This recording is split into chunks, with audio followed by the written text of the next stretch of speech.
Okay, so carrying on. What you're probably expecting to see now is Amazing Spider-Man 300. I did have one of those, but unfortunately I went travelling a while ago and I had to make up some money when I came back, and unfortunately that was one of the things that had to go, but I am looking to replace it. So the next book is it's a funny one. It doesn't stick out for any reason other than it just happens to be pretty much the highest graded book that I've got. It's an absolute gem. It's completely faultless. Well, I'm sure if you put it under a microscope you'd find something after a while, but I just thought I'd stick this in Mylar and really look after it, because it's just an absolutely unbelievably high grade book. So that's pretty much as interesting as that gets. Next up we've got another signed book. This one is a little bit more. You'll see actually on my collection I've got sort of 3 different stages of authentication with signing. The first one obviously it was no proof whatsoever. This one's a little bit better. It's Amazing Spider-Man 471 or 30. Obviously they changed the numbering for a while. It's the first Straczynski doing the writing, and it's signed by him, and it's a numbered signature, and I've got a certificate here, dynamic forces, and a badge that goes along with it.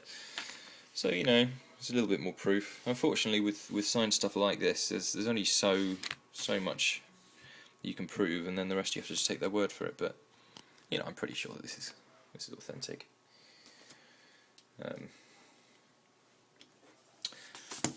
Next up, we've got one which, again, everyone went crazy over for a while, but I don't know how sort of well it'll hold its value. Amazing Spider-Man number 583, the Barack Obama variant, the more valuable one.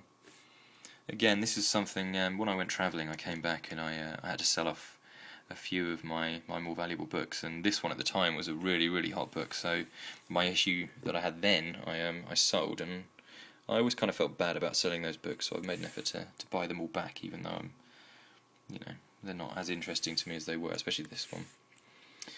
But still, might be worth something one day. Next one, I don't really know why this is in here actually. 600. Obviously it's a milestone book, but with the high print runs these days, it's not worth anything, and it probably never will be. But still, it's interesting. Okay, these next two are very recent books, and the only reason they're not actually in Mylar, so hopefully you'll show up the difference between Mylar. These covers look a lot duller. These are just regular bagged and boarded comics. 599 and 617, but I just think they're fantastic covers. This one, I quite like this whole story arc anyway, American Son, and I just think that's a really neat cover. And equally, I know there's a couple of the variants which I actually ordered, of the various sort of stages of Rhino bursting through the cover there. Again, just a nice cover. Okay, moving on to the last book. If you have seen my other 2 videos, you'll have seen this book before. Amazing Spider-Man number 59. On its own, it would be quite interesting, because it's obviously a classic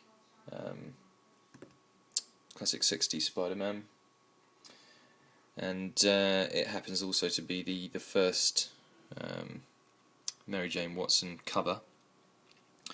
But that's the bit that made me want to buy this particular one. Signed by Stan Lee.